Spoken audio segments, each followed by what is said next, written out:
آخری درجہ. اب یہاں کے بعد ایمان کے درجے ختم ہو گئے. جب ایمان کے درجے ختم ہو گئے تو یہ جنگ خندق میں ایک نیا جملہ کہاں سے آ گیا؟ جنگ خندق میں رسول اللہ نے کیا کہا؟ ادھر کفار مکہ کا سب سے بڑا سورما اور بہادر عمرو بن عبدوس، خندق کسی نے پار کرنے کی ہمت نہیں تھی، صرف 3 لوگ خندق پار کر کے آئے، ایک عمرو اور دوسرے اس کے 2 ساتھی. جب عمرو مارا گیا، پہلے ان کا نتیجہ بتا دیں. جب عمرو مارا گیا تو یہ دونوں بھاگنے لگے. پہلے آئے تھے ہمت کے ساتھ اس لیے کہ آگے سورما تھا. اب جب یہ مارا گیا تو بھاگے ڈر کی وجہ سے دونوں خندق میں گر گئے. مسلمانوں نے پتھر مار مار کے مار ڈالا. یہ تو ان کا نتیجہ ہوگا. اب سنیے ایمان کا یہ نیا جملہ، نیا درجہ کہاں سے آ گیا؟ بھائی ایمان 9 درجے کے اوپر ختم تھا نا. عمرو بن عبدوس نے جو للکارا، رسول تم تو کہتے ہو کہ تمہارے ہاں مر جائے تو بھی جنت، مارے تو بھی جنت، جب دونوں حال میں جنت ہے تو کون ہے تم جیسے نکل کے آئے؟ امر سندراز تھے، آگے نہیں بڑھے. بڑے بڑے قد والے تھے، ڈر کے پیچھے ہٹ گئے. ایک صاحب نے تو یہاں تک کہہ دیا ارے اس کے پاس کوئی نہیں جانا. میں نے دیکھا تھا کہ 40 ڈاکوؤں نے جب اس کو گھیرا اور اس کی جب ڈھال ٹوٹ گئی تو اس نے اونٹ کے بچے کو اس میں ڈھال بنا دیا. میں کہوں گا یہ بتاؤ جنگ ڈاکوؤں اور اس کے بیچ میں ہو رہی تو تم کس میں سے تھے؟ محمد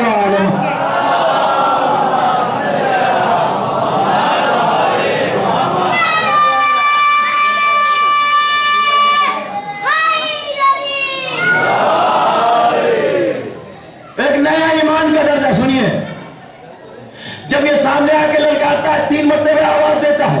جتنی مرتبہ آواز دے رہا ہے لشکر اسلام میں کوئی آگے بڑھنے کے بجائے پیچھے کھسک رہے ہیں. جتنی مرتبہ آواز بھی پیچھے کھسکتے رہے.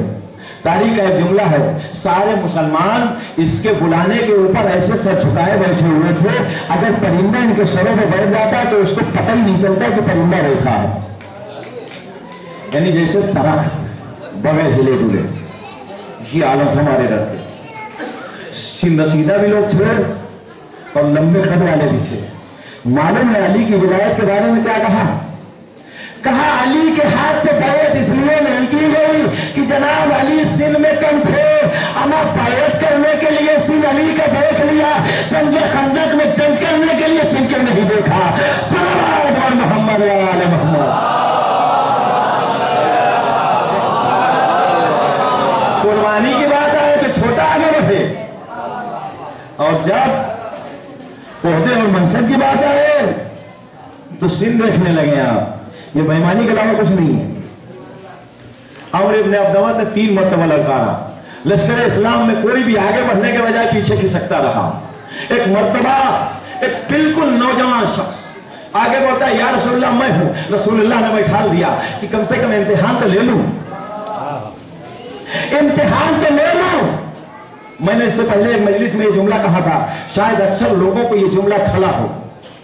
میں نے کہا تھا کہ جب حضرت آدم پہ وقت امتحان ہوا تھا تو سارے پاس پہ ایک فیل تھا، لیکن جب رسول نے صحابیت کا امتحان لیا تو سارے فیل پہ ایک پاس تھا. صلوات علی محمد و آل محمد. خدا کی قسم اگر علی کے علاوہ کوئی اور جوان آگے بڑھا ہوتا تو میں یہ جملہ نہیں کہتا کہ سارے فیل پہ ایک پاس تھا.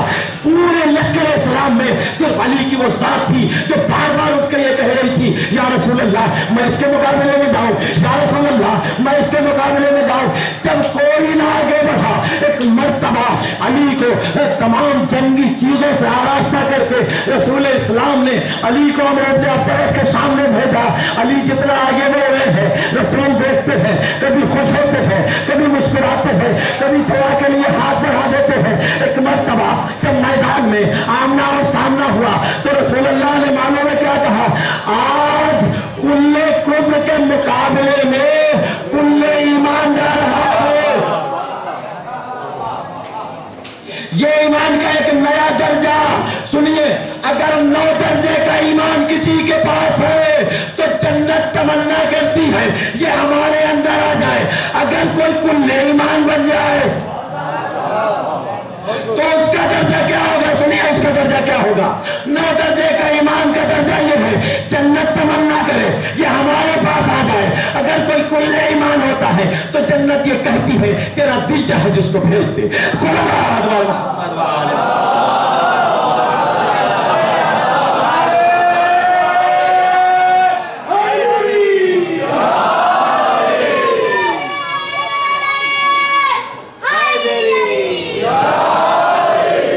یعنی اگر کل ایمان کوئی ہوتا ہے تو پوری جنت کا اختیار اس کے قدموں میں ہوتا ہے. اب یہ جنت کی تمنا نہیں کرے گا اور جنت اس کی تمنا نہیں کرے گی، بلکہ اللہ جنت کو اس کے قدموں میں ڈال دے گا. اکثر لوگ سوال کرتے ہیں جناب آپ لوگ تو بہت قاعدے سے پڑھتے ہیں عمر میں، جو علی کا چاہنے والا ہوگا وہ جنت میں جائے گا اور جو علی کا چاہنے والا نہیں ہوگا جہنم میں جائے گا. اب فیصلہ آپ ہی کر لیجئے. جو نو درجے کا ایمان رکھے جنت اس کے آنے کی تمنا کرے، جو کل ایمان بن جائے تو جنت تمنا نہیں کرے بلکہ جنت پورا اختیار اس کو سونپ دے. جب جنت کا اختیار اسی کے پاس ہے تو اب اسی کی مرضی ہے، جس کو دل چاہے بھیجے گا، جس کو دل چاہے نہیں بھیجے گا. جو اس کی محبت قدم رکھے گا وہی جنت میں جانے کا حقدار بھی ہوگا. تو یہ کل ایمان کا درجہ. تو پروردگار عالم نے اس ساتھ کو کہ جس نے امتحان کی ہر منزل میں ثابت قدمی دکھائی، وہ کمال دیا، وہ فضیلت دی جو کسی اور کو نہ مل سکی. اور اس سے علی نہیں بلکہ علی کے گھر کا ہر بچہ وہ کمال لے کر آیا ہے. اللہ نے ایک فضیلت ایسی علی کو دی جو آدم سے لے کر قیامت تک کسی کو نہ مل سکی اور نہ مل پائے گی. ایک فضیلت اللہ نے علی کے بیٹے حسین کو ایسی دی جو آدم سے لے کر قیامت تک نہ کسی کو ملی ہے نہ مل پائے گی. دو فضیلتیں ایسی منفرد ہیں. علی کو خانہ کعبہ میں پیدا کر کے علی کی اس فضیلت کو اللہ نے اتنا ممتاز بنایا کہ مریم اور ان کی ماں دونوں معصومہ تھی، لیکن معصومہ ایک معصوم بچے کی ولادت کرنے والی ہے، پھر بھی ولادت کے لیے جگہ نہیں دی گئی. کیوں؟ اس لیے کہ وہ گھر علی کے لیے بنوایا گیا تھا، عیسیٰ کے لیے نہیں. اللہ نے علی کی ولادت خانہ کعبہ میں کروا کے علی کو اس فضیلت سے ممتاز کیا. اور ایک فضیلت جو حسین ابن علی کو ملی وہ بھی کسی کو نہ مل سکی. پوری شریعت کا دار و مدار کس چیز پہ ہے پتا ہے؟ اصول دین پر. اصول دین جو ہے اور اس اصول دین کے اوپر جو عمارت بنی ہے وہ فروع دین کی بنی ہے. اور پورے فروع دین کا کہ جو بنیاد اور جڑ ہے وہ ہے نماز. ساری عبادتوں میں سب سے افضل نماز ہے نہیں ہے؟ سب سے پہلے نماز ہے. ساری عبادتوں کی بنیاد نماز، ساری شریعت کی بنیاد نماز، ساری عبادت کی بنیاد نماز. نماز میں جو اللہ نے سب سے اہم چیز بنائی وہ سجدہ.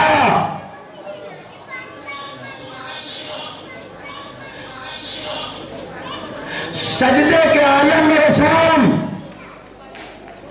حسین پشت نبی کے اوپر جا کر بیٹھتے ہیں.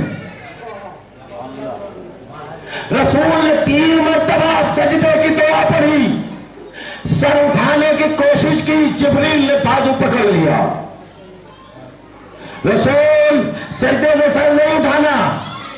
کیوں؟ کہا حسین بیٹھے ہیں. کہا اسی لیے تو سر اٹھا رہا ہو، اس لیے کہ نماز اللہ کی ہے. ایک جملہ آپ کے حوالے کرنا چاہتا ہوں. پوری شریعت کی بنیاد نماز، پوری عبادت کی بنیاد نماز، اور پوری نماز کی بنیاد اور روح سجدہ. سجدے کے عالم میں اگر غیر خدا کا تذکرہ آ جائے تو نماز نہیں اٹھک بیٹھک ہو جائے گی. رسول نے کہا جبریل کیا کہتے ہو؟ نماز اللہ کی، نماز کا حکم جو ہے ہم بجا لائیں گے، حسین کے لیے سجدہ رکے گا نہیں۔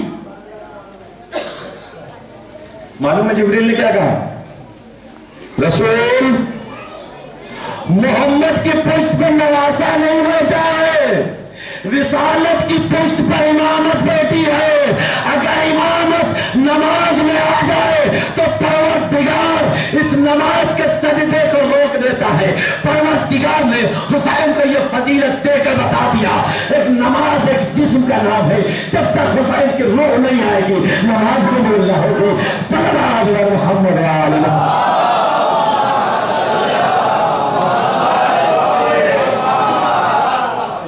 نماز ایک جسم ہے، روح حسین ہے۔ حسین کا تذکرہ تو کر کے دیکھو، اگر نماز میں کسی غیر خدا کا تشبہ آ جائے تو یا تو نماز بے جان ہو جائے گی اور یا تو نماز باطل ہو جائے گی۔ آپ انسان سے بتائیں کہ مسجد کا منظر کیا تھا؟ پشت نبی پر حسین بیٹھے ہوئے، واقعہ سب لوگ ہے، پرانا ہوا جو سوچنا ہوا ہے، واقعہ نہیں دہرا رہا ہوں۔ خالی مسجد کا جو منظر تھا اس کی وجہ سے منظر کشی کرنا چاہتا ہوں۔ آگے رسول ہے، پیچھے اصحاب و انصار ہیں، سارے لوگ نماز پڑھ رہے ہیں، اور حسین کی پشت پر، رسول کی پشت پر حسین بیٹھے ہوئے ہیں۔ رسول نے 3 مرتبہ سجدے کی دعا پڑھی، اور 3 مرتبہ کے بعد جب جبریل نے روکا تو حسین سجدے، رسول سجدے کی دعا کو دوبارہ پڑھنے لگے، تیوارہ پڑھنے لگے، یہاں تک 70 مرتبہ پڑھا۔ پیچھے میں لوگ بیٹھے تھے تو میں نے، کافی لوگ نئے نئے مسلمان ہوئے تھے، ان کو بڑی جلدی رہتی تھی کہ دکان بند کر کے آئے ہیں، گئے کھڑے ہوں گے، جلدی سے جائیں۔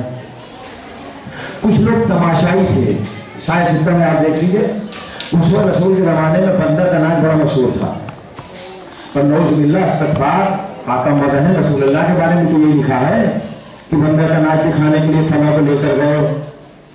ہمارا ایسا رسول نہیں ہے، جس کا ہو اس کے لیے مبارک ہو۔ تو یہ چیزیں بڑی مشہور تھی، لوگ پریشان تھے کہ نماز اتنی طولانی ہو رہی ہے، باہر ناچ ہو رہا ہے، اس کو کیسے دیکھیں؟ کسان بن کر کے آئے ہیں، پتہ نہیں کتنے جہاز واپس چلے جائیں گے، بڑا نقصان ہو جائے گا۔ اچھا دوسری بات، مسئلہ کیا ہے؟ ہمیشہ 3 مرتبہ دعا پڑھی جاتی ہے، آج کے دعا پہ دعا پڑھے جا رہے ہیں۔ کچھ لوگ سوچ رہے ہیں شاید وہی نازل ہو گئی ہے۔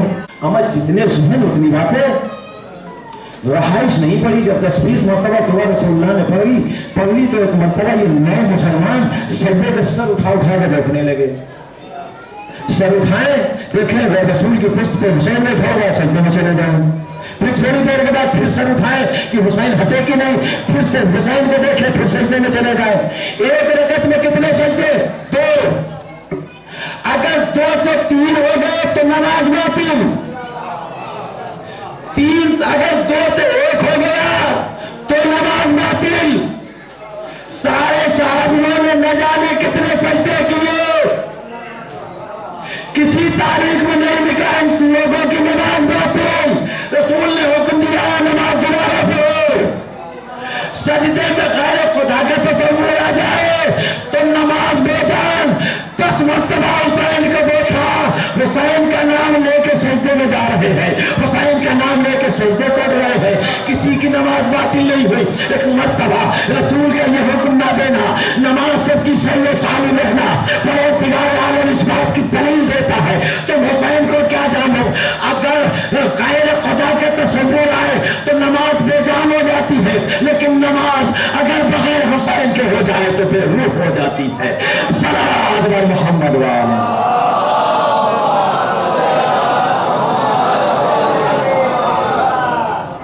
امام حسین علیہ السلام نے بھی کہا، پروردگار تو نے اتنی بڑی فضیلت دی، میں اس کا بدلہ ضرور دوں گا۔ اس لیے کہ قرآن کا فرمان کیا ہے، پیغام کیا ہے؟ ہر جزاء الاحسان الا الاحسان۔ احسان کا بدلہ احسانی سے ہوتا ہے۔ معبود اتنی بڑی فضیلت دی، میری وجہ سے سجدہ روک دیا، اتنی اہم نماز کا اتنا اہم سجدہ میری وجہ سے روک دیا، پروردگار ایسا سجدہ کروں گا کہ قیامت سے متصل ہو جائے گا۔ اللہ اکبر۔ امام حسین علیہ السلام نے ایسا سجدہ کیا کہ قیامت سے متصل ہو گیا، آزادہ ہو۔ اسی حسین کا تذکرہ کرنے کے لیے بیٹھے۔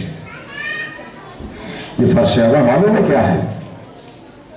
یہ حسین کی بہن زینب کا صدقہ ہے، یہ ان کی تعلیم دی ہوئی چیز ہے، اور زینب کی راج کی ہوئی یہ فرش اعظم ہے۔ عزاداری میں سب سے پہلے اگر کوئی چیز آئی تو فرش اعظم آئی۔ اکثر نوجوان اور بچے لوگ فرش اعظم میں بیٹھنا گوارا نہیں کرتے، لیکن انجمن کے جب دستے کی صدا آتی ہے تو سارے سمجھ آتے ہیں۔ یہ جوانوں یہ سمجھ لو انجمن بعد میں ہے، فرش اعظم پہلے ہے۔ اگر فرش اعظم نہیں بچھائی اور بچھی ہوئی فرش اعظم پہ نہیں بیٹھے تو عزاداری تو کی لیکن بے روح عزاداری کی۔ عزاداری کی روح فرش اعظم ہے، عزاداری کی جان فرش اعظم ہے، عزاداری کی بنیاد فرش اعظم۔ یہ اہل حرم یزید کے قید خانے میں ایک مدت تک قید رہے، اور کیسا قید خانہ تھا میں نے کچھ اس کا اشارہ کیا تھا آپ لوگ گزشتہ مجلس میں۔ یہ عزادار یہاں پر روایتیں دو طرح کی ہیں۔ کچھ روایتیں یہ کہتی ہیں کہ ان اسیروں کو امام کے 40ویں کے دن چھوڑ دیا گیا، یا زینب 40ویں میں اپنے بھائی کی قبر پر پہنچ گئی تھی، اور کچھ روایتیں یہ کہتی ہیں کہ سال بھر تک یہ لوگ مقید رہے۔ میں یہ تو نہیں جانتا کہ کون سی روایت صحیح ہے، لیکن بہرحال اتنا تو ہے کہ زینب جب مدینہ گئی تھی، اگر 40 دن بھی زینب قید خانے میں رہی تو یہ 40 دن اتنے اہم تھے۔ اے عزادارو، مدینہ کی بیویاں زینب سے پوچھ رہی تھی زینب کہاں ہے؟ ایک مرتبہ زینب نے کہا اے مدینے والوں، اے مدینے کی عورتوں، آخر تم کو پھینکا گیا ہے؟ میں زینب ہوں، زینب تمہارے سامنے کھڑی ہے۔ عورتیں ایک مرتبہ زینب کو نیچے سے اوپر تک دیکھ رہی تھی۔ اے زینب، جب تو گئی تھی تو جوان تھی، ابھی کمر شکست تھا۔ اے زینب، جب تو گئی تھی تو بال کالے تھے، ابھی تیرے بال سفید۔ اے زینب، جب تو گئی تھی تو چہرہ ایسا نہیں تھا، ابھی چہرے پہ جھریاں پڑی۔ ہاں دادارو، زینب نے اس مدت میں اتنے مسائل دیکھے کہ زینب بدل گئی۔ یزید نے ایک روز علی بیمار کو بلوایا، جب آپ نے بیمار کو حکم ہے کہ یزید نے بلایا ہے، اس میں کوئی پریشان ہوئی۔ آپ نے بیمار کو سینے سے لگا کے کہتی ہے پروردگار، یہ حسین کی امانت ہے، تو اس کی عبادت کرنا، ایسا نہ ہو یزید قتل کرنا، تیرے سے ملوا رہا ہوں۔ زینب نے بڑے دعا کے سہارے زین العابدین کو یزید کے پاس بھیجا۔ زین العابدین ہتھکڑی اور زوریوں سنبھالے ہو یزید کے سامنے آتے ہیں۔ یزید نے حکم دیا کہ ہتھکڑیاں اور بیڑیاں کاٹ دی جائے۔ ہتھکڑیاں اور بیڑیاں جب کاٹی گئی، زین العابدین سے کہا ہے زین العابدین، اب تم سب آزاد ہو، تمہارا دل چاہے تو مدینہ چلے جاؤ، تمہارا دل چاہے تم کہیں اور چلے جاؤ۔ زین العابدین بغیر پھپی کے مشورے کے کوئی جواب نہیں دیتے تھے۔ اب جب قید خانے کے اندر آئے، زینب نے کیا دیکھا؟ اب جب بیمار کی ہتھکڑیاں اور بیڑیاں کٹ گئی ہے، عزادار زینب خوش نہیں ہوئی بلکہ زینب اور پریشان ہو گئی۔ اے زین العابدین، کہیں یزید نے تیرے قتل کا حکم تو نہیں دے دیا؟ زین العابدین کہتے ہیں نہیں بنی امار، یزید نے ہم کو آزاد کر دیا ہے اور کہا ہے کہ تمہارا اختیار ہے، چاہے تم مدینہ چلے جاؤ اور چاہے کہیں اور پہ چلے جاؤ۔ زینب نے کہا ہے زین العابدین، یزید سے ذرا اتنا کہہ دے کہ جہاں میرے اوپر اتنا رحم کیا ہے تو مہربانی اور کر دے، 3 روز ہم کو موقع دے دے، اس لیے کہ میں نے اپنے بھیا کو ماتم نہیں کیا۔